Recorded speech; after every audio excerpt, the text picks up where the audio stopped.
Salve nação, saudações rubro-negras. Acompanhe agora as últimas informações sobre a confusão, a briga de Marcos Braz e o torcedor do Flamengo. Cara, é inacreditável, né? Quando você acha que não pode piorar, piora um pouco mais. Marcos Braz corre risco de ser desligado do Flamengo, corre risco de ser demitido. Depois da briga, ele foi parar na delegacia e dentro do Flamengo já existe uma reunião para saber se afasta, se demite o senhor Marcos Braz. Ele mordeu a virilha do torcedor do Flamengo e levou um soco no nariz, né, galera? Marcos Braz também foi agredido. Muito bem, dito isso, vamos aqui então acompanhar as últimas notícias direto do programa Sport Center da ESPN Brasil. Link na descrição como créditos, canal aqui do YouTube. Simbora. Isso tá fazendo com a gente é sacanagem, mano. É sacanagem. A gente vai pra São Paulo sem nenhum ingresso. A gente ama o Flamengo. Tu tá de sacanagem com a nossa cara, mano. Vê o que tu vai fazer. Tem que mandar o São Paulo meter o pé. Manda ele meter o pé. Gabigol é o outro. Gabigol é o outro. Todo mundo que quer jogar tem que botar pra meter o pé, mano. Quer jogar? Tu viu a nota? É o segundo pelotão que vem aqui, mano. Isso aqui é só ideia, para as coisas não piorar, mano. É só ideia, valeu?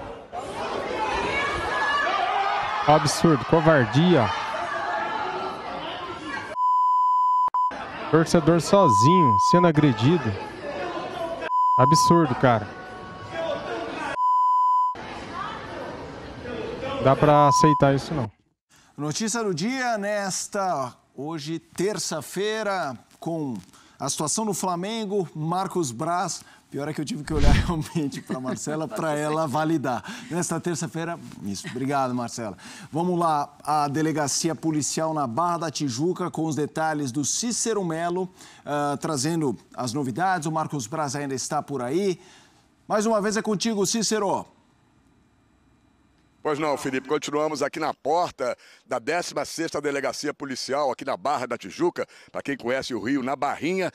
Você vê aí ao fundo, muitos jornalistas, muita gente aqui presente, enquanto que transcorre ainda lá dentro, né, os depoimentos, boletim de ocorrência e tudo mais, comandados pelo Dr. Ângelo José Lages Machado, que é o delegado titular da 16ª DP. Quem chegou agora há pouco aqui foi a advogada do Leandro Gonçalves, o garoto vítima aí da agressão do Marcos Braz e de um dos seus seguranças, a Anne Luize. Ela entrou, disse que vai falar depois que sair, né? O marido dela, que também é advogado, o Bruno, disse que ela vai dar um depoimento depois, assim que sair. Vou pedir para o nosso Guto Santana, nosso cinegrafista, mostrar aqui a família do Leandro, né? Todos aqui fora, aguardando que acabe esse boletim de ocorrência, enfim, todos os trâmites, que eu acho que ainda vai demorar muito, né? E chegaram também aqui agora há pouco componentes do departamento jurídico do Flamengo para prestar aí auxílio ao vice-presidente de futebol Marcos Braz, né? O garoto, o Leandro Campos da Silveira Gonçalves, que é entregador, 22 anos de idade, antes de vir aqui para a 16ª DP, passou então no Hospital Municipal Lourenço Jorge para fazer um exame de corpo de delito. Inclusive, já várias fotos aí foram divulgadas e a gente viu agora o garoto saindo um pouco da audiência lá, do boletim de ocorrência, para ir ao banheiro. Registramos então essas imagens com o nosso Guto Santana e o garoto então já publicou aí essas fotos da mordida que ele teria recebido aí na virilha, na altura da virilha, na coxa, do Marcos Braz, né? O Marcos Braz também teve o seu pai aqui, não consegui descobrir ainda o nome do pai, que saiu muito revoltado daqui de dentro da delegacia, dizendo que as pessoas não sabem o que é ser vice-presidente de futebol de um clube como o Flamengo, sendo cobrado a todo momento, xingado, hostilizado, né? Chegou a dizer, não fui eu não ouvi, mas pessoas ouviram que ele teria chegado a dizer que se ele estivesse ali, no momento seria pior, né? Isso aí eu não tenho certeza, mas estou registrando o que algumas pessoas ouviram na hora que ele saía aqui da delegacia, né? Palavras do pai do Marcos Braz. Lembrando, saí aqui da frente, que tem um carro da polícia passando, ao vivo é assim mesmo, lembrando que o Marcos Braz é vereador do município do Rio de Janeiro. E ele fez hoje um pré-registro de presença e não compareceu à sessão na Câmara dos Vereadores. E a informação que a gente tem é que ele terá um dia de salário descontado aí no seu salário mensal de vereador. Portanto, já estão aqui advogados dos dois lados, corpo jurídico do Flamengo, a vítima, também os agressores, e a gente continua aqui de plantão para registrar tudo que vai acontecer e ver se as pessoas na saída vão falar e cada um dá a sua versão do ocorrido. Voltamos aí aos estúdios em São Paulo. Obrigada, viu, Cícero Melo, pelas últimas informações. Então ainda tem esse personagem, o pai do Marcos Braz também na delegacia, que é algo importante também, ele falando por lá e o Cícero Melo trazendo essa última informação. Ô Jean, se falava muito sobre a saída ou não do Marcos Braz, nessa temporada se falou muito sobre isso, o Landim continua mantendo o vice-presidente de futebol e eu te pergunto, pode ser a gota d'água para ele ser afastado desse Flamengo? Então, eu estava lendo agora que um grupo de conselheiros do Flamengo está articulando para tentar levar ao COD um pedido de documental para ser feita essa exclusão. É evidente, assim, quando você tem um cargo como esse, um cargo cuja atuação do titular já deixava muito a desejar, já era muito criticado, já tinha muita gente pedindo a sua saída. No momento que você tem um episódio como esse, que extrapola completamente, né, o senso comum do que é ser bom ou mal vice-presidente de futebol, aí você está extrapolando completamente... Até marco civilizatório, a gente pode falar. Exato, então, assim, é normal que um determinado grupo vá tentar afastá-lo do cargo. Agora, a gente sabe como funcionam as coisas no Flamengo também, a gente sabe as questões políticas, a gente sabe que a decisão por manter ou por excluir ou por afastar, ela não é meramente técnica, não é uma decisão baseada apenas no estar fazendo bem ou mal o seu trabalho, como, né, teoricamente deveria ser numa empresa. Se a gente estivesse falando de uma empresa e você tem um diretor, um vice-presidente que não está trabalhando bem, que não está entregando, a tendência é que esse cara perca o seu cargo, perca o seu trabalho. A gente sabe que em clubes de futebol, de maneira geral, aí não estou falando só do Flamengo, a questão política conta demais. E é normal que você tenha uma briga, uma disputa aí pela manutenção ou não do Marcos Braz. Mas claro que é um ponto a mais a ser considerado em quem argumenta que o Marcos Braz deveria deixar esse cargo. Ô André, a mesma pergunta vale para você e isso a gente está falando da questão do Flamengo. Aliás, vale o registro, o Flamengo oficialmente não se manifestou, provavelmente esperando também todas as apurações e tudo mais. A parte jurídica do Flamengo está em reunião nesse momento. Boa, a parte jurídica em reunião. Tem a questão associativa, conselheiros e tudo mais. E tem o grupo de jogadores, que a gente sabe que está, se não rompido em sua totalidade, mas parte dele com o próprio Braz, distante, e que também vê um episódio com perplexidade, e a gente sabe que haverá desdobramentos. A gente sabe como é um cenário político em qualquer organização. Eu queria que você projetasse isso. Essa é a palavra, né? No final das contas, tudo é política, né? Porque não se chega ao cargo de presidente de um clube como o Flamengo, no modelo associativo que o Flamengo tem, sem muita articulação, né? Sem muitos acordos, sem distribuição de cargos, sem compartilhamento de poder, mesmo que o poder seja pequeno. Nós estamos falando de um clube de futebol, no final das contas, né? Mas todo mundo, embora a maioria diga que é muito desgastante, faz mal à saúde, é uma coisa que toma conta da vida, a gente, né, os dirigentes dizem, a gente deixa de trabalhar, deixa de cuidar da nossa família para se dedicar aqui. Esse perfil de abnegados, né, são heróis mesmo, mas por mais que digam tudo isso, não saem dali. Aqueles que eventualmente se ausentam querem sempre voltar. Os clubes são organismos políticos e deve ser muito bom, né? Deve ser uma experiência maravilhosa mesmo, porque não querem largar o osso de nenhuma maneira. E no caso do Flamengo não é diferente. A chegada do Landim ao poder, ela é fruto de uma série de acordos entre os grupos políticos que são rivais no Flamengo. O Marcos Braz é um dos viabilizadores da eleição do Landim e é por ser assim que ele sempre está. Eu acredito que ele continuará ali, mesmo depois desse caso. A não ser, é claro, que ele realmente, por iniciativa própria, resolva ir embora porque acha que as coisas passaram do limite e não quer mais. Aí é uma outra história. Não acho que o presidente do Flamengo vai removê-lo dessa posição. Não acho que a situação vai ficar ruim demais para ele, não haverá outra opção, mesmo que agora, é claro, os seus adversários políticos dentro do Flamengo, dentro do departamento de futebol, aquelas pessoas que jamais concordam com o que ele diz e todo mundo sabe quem são, hoje, num dia como o de hoje, estejam evidentemente também articulando contra ele. E aí o Flamengo tem um jogo contra o Goiás, o Flamengo já viajou, né? Já está por lá em Goiânia para essa partida. Jean, você acha que isso chega no time? Essa turbulência que acontece na diretoria do Flamengo vai e chega para a equipe que entra em campo? Então, acho que assim, que chega, evidentemente chega. O clima no Flamengo, o ambiente, essa turbulência intensa, né? O tempo todo, a cada 2 dias você tem alguma história, você tem algum episódio do gênero. É claro que isso tudo deixa o ambiente tumultuado e não ajuda.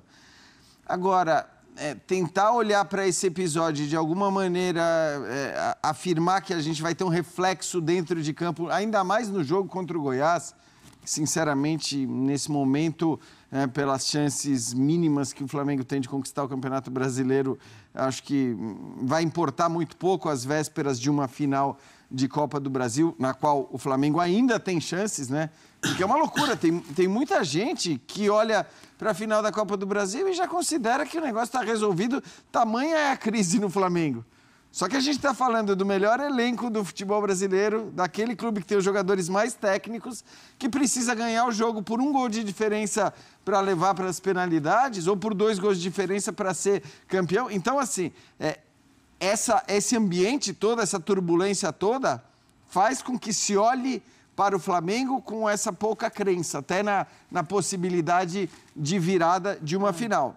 E, evidentemente, do ponto de vista técnico, não deveria ser assim. Eu acho que esse é o reflexo geral. Agora, imaginar que o absurdo das cenas que a gente acabou de ver, da agressão do Marcos Braz no torcedor, possam influenciar no jogador, dentro de campo, na partida contra o Goiás, eu sinceramente não consigo ver um reflexo tão imediato. Ô André, indo um pouco mais para esse cenário do Flamengo já de longa data, essa coisa de saber o timing de reformular, as mudanças, a coisa que teoricamente se pedia ao Paulo Souza, quanto essa sucessão, uma temporada catastrófica como se desenrola, vai fazer isso de forma orgânica, uma limpeza natural pela crise, a crise varrendo a situação? Talvez faça, né? Porque o ano é muito frustrante mesmo. O Flamengo está abaixo de qualquer expectativa. Nunca ninguém poderia imaginar, com o calendário que o Flamengo tinha, com disputas de troféus no começo do ano, deu tudo errado. O Flamengo não ganhou nenhuma, trocou a comissão técnica, chegou o Sampaoli, e a gente conversou várias vezes aqui. A bênção do futebol é que sempre tem muita coisa pela frente. E mesmo que a primeira parte do ano tenha sido assim, uma atrocidade, porque o Flamengo perdeu tudo, houve uma troca de comando, então daqui para frente vamos tentar acertar. E o que tinha daqui para frente? O Campeonato Brasileiro, a Copa do Brasil, a Copa Libertadores.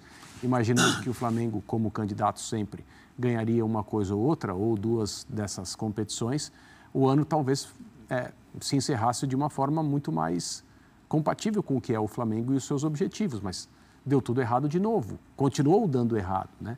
É o que eu falei agora há pouco, é uma façanha futebolística o ano de 2023 do Flamengo, conseguir reduzir essa equipe ao que ela mostra em campo já, basicamente desde que o ano começou. Então, a simples observação de uma temporada como essa já leva à necessidade urgente de mudanças e talvez algumas que já deveriam ter acontecido sejam executadas por causa do ano que o Flamengo teve. Daqui a pouquinho a gente volta lá para a delegacia, a gente vai conversar com o Cícero Mello, ele vai trazer entrevistas importantes para a gente, tá? Ô Jean, a gente tem essa matéria lá no espn.com.br sobre a diretoria do Flamengo aumentando a segurança de jogadores e também de dirigentes. Você acha que realmente é necessário, que isso precisa acontecer, porque o Flamengo precisa oferecer seguranças particulares aos jogadores? Eu acho que o Flamengo tem que cuidar, evidentemente, da segurança dos seus funcionários, todos eles, porque, aí, repito, infelizmente, a nossa relação com o futebol é uma relação de muita violência, de violência constante. Isso envolve, eu já falei outro dia, até no Linha de Passe, acho que isso envolve todos os setores que trabalham com futebol no Brasil, né? Incluo até a imprensa nisso, às vezes com falas ou com incitações raivosas que não não ajudam para esse clima. Mas essa é a verdade, essa é a realidade. E estando o Flamengo na situação que está, sendo o clube com a maior torcida do Brasil, você precisa aumentar a segurança, esse é um fato.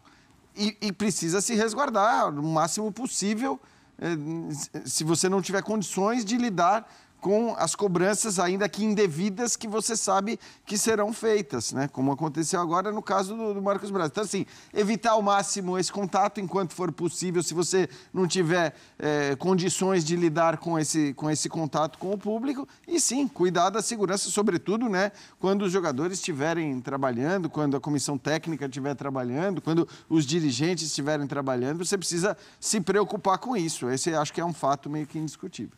Muito bem, Fãs de Esportes, vamos fazer desse jeito. A gente vai para um intervalo de 40 segundos, não mais do que isso. Daqui a pouco volta com o Sport Center e a gente volta a conversar com o Cícero Melo.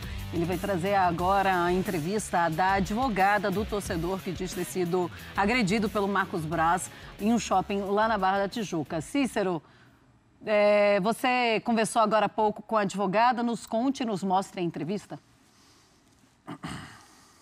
Pois não, Marcela, 21h52, continuamos ao vivo aqui em frente à 16ª Delegacia Policial, na Barrinha, aqui na Barra da Tijuca. Parece que esse plantão está quase terminando, isso porque agora há pouco a gente pode ver nas imagens do nosso cinegrafista Guto Santana, saíram coisa de 20 minutos atrás, deixaram no carro aqui o Leandro Gonçalves, que é a vítima da agressão aí do Marcos Braz e do seu segurança, também a advogada dele, Anne Luiz de Oliveira, e a mãe do Leandro, a Patrícia. A mãe e a advogada, no momento que saíram, não quiseram falar ao vivo, nem esperar para falar, mas deram uma rápida entrevista, foi um rápido depoimento da advogada. Não sei se nós já temos aí no ponto, mas eu conversei e ouvi a entrevista. Ela disse que o Leandro estava no shopping trabalhando como entregador, que ele não foi agressivo em momento nenhum com o Marcos Braz, apenas fez uma cobrança normal de torcedor pedindo, né, providências para que o Flamengo saia dessa situação que se encontra muito ruim esse ano. E que aí, pouco depois, quando ele estava deixando o local onde ele fez aí, esses pedidos, né, essas cobranças, ele se viu agredido pelo Marcos Braz e pelo seu segurança, caiu, foi chutado várias vezes e ainda teve uma mordida na altura da coxa, da virilha, em que ele fez depois um exame de corpo de delito no Hospital Municipal Lourenço Jorge. E foi isso que ela pôde contar no momento. Eu não sei, Marcela, nós já estamos aí com a entrevista no ponto, estávamos com uma certa dificuldade para colocar nesse momento, na entrevista que foi nos cedida pelo Marcos Coelho, repórter Rádio Tupi, essas imagens. Já estamos com a entrevista aí ou daqui a pouco a gente coloca essa entrevista, Marcela? Daqui a pouquinho a gente coloca a entrevista, tá? Daqui a pouquinho a gente coloca a entrevista então, Marcela, da advogada. Tá bom, então no Sport Center 4 a gente já deve ter a entrevista da advogada e daqui a pouco estamos aqui todos aguardando a saída do vice-presidente de futebol e vereador no Rio de Janeiro, Marcos Braz, e também dos membros do departamento jurídico do Flamengo, que vieram aqui à 16ª Delegacia prestar apoio ao dirigente rubro-negro. Vamos aguardar, vamos ver se o Marcos Braz vai falar alguma coisa ou se até o delegado titular aqui da 16ª DP, Ângelo José Lages Machado, fala com a imprensa nesse imbróglio todo que aconteceu por volta das 5 horas da tarde, num shopping aqui na Barra da Tijuca, 1h mais ou menos e meia que o Marcos Braz ficou dentro da joalheria onde ele estava comprando um presente para sua filha que faz aniversário amanhã. Depois foi trazido aqui para a delegacia policial pela polícia, né? E mais ou menos saiu às 18h20 lá do shopping e até agora já estamos aí quase 10 horas da noite.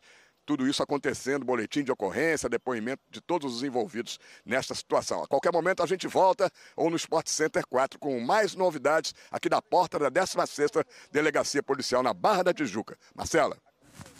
Tá aí, galera, confusão armada, hein, cara? O Marcos Braz, ele poderia ter evitado, cara. O Marcos Braz, vice-presidente de futebol do Flamengo. O cara é vereador do Rio de Janeiro. Ele deveria estar naquele momento na Câmara de Vereadores, né? A presença estava lá, mas ele não estava, ele estava no shopping fazendo compras. Não importa se era para a filha, para a mãe ou para a avó, ele estava no shopping no momento que ele tinha que estar na Câmara de Vereadores, né? já está errado por aí. Agora, partir para violência em cima de um torcedor sozinho, cara. Ó, Marcos Braz e seguranças derrubaram o torcedor no chão. Ninguém precisa me falar, eu vi as imagens, mostra Marcos Braz no meio da confusão e o rapaz sendo chutado por seguranças, né? O torcedor do Flamengo, Leandro, sendo agredido. É uma covardia, cara. Vergonhoso isso, né? Marcos Braz também levou a pior. Ele saiu com o nariz sangrando e, segundo informações, ele saiu com o nariz quebrado. O Marcos Braz teria mordido a virilha do torcedor, segundo informações. Segundo o próprio torcedor, né? Ele foi mordido na virilha. Agora, como que o Marcos Braz conseguiu morder a virilha do cara? E não sei. Para fechar aqui o papo, é o seguinte. O Marcos Braz vacilou. O Marcos Braz não devia ter ido atrás do torcedor com seus seguranças para agredi-lo, cara. O cara tava sozinho. Pra quê? Pra que violência? Violência não... Cara, não resolve nada. E ele saiu com o nariz quebrado, né? Sem contar, pessoal, que em pouco tempo, esta é a terceira agressão envolvendo o nome Flamengo. O Pedro levou um soco na cara do preparador físico do Sampaoli. Depois, no treino, o Gerson agrediu o Varela, também com um soco no nariz, quebrando o nariz do cara, sei lá. E agora o Marcos Braz brigou com o torcedor no shopping. Em pouco tempo, cara, 3 confusão, 3 brigas envolvendo o nome do Flamengo, sujando o nome do Flamengo, né? E eu fico me perguntando, se eles brigassem pela bola dentro do campo, igual eles estão brigando fora do campo, o Flamengo estaria melhor, né? Se eles tivessem essa vontade de brigar jogando futebol, o Flamengo estaria melhor dentro de campo, né? Pois é, crise instalada e as coisas não param de piorar. Cada dia é uma notícia péssima, uma notícia ruim. O Flamengo perde dentro de campo e fora de campo. Lamentável, né, galera? Com isso, o Marcos Braz pode ser demitido, né? Estão averiguando, estão em reuniões para definir se Marcos Braz ficará ou sairá do Flamengo. Valeu, galera. Tamo junto. Saudações rubro-negras. Fui!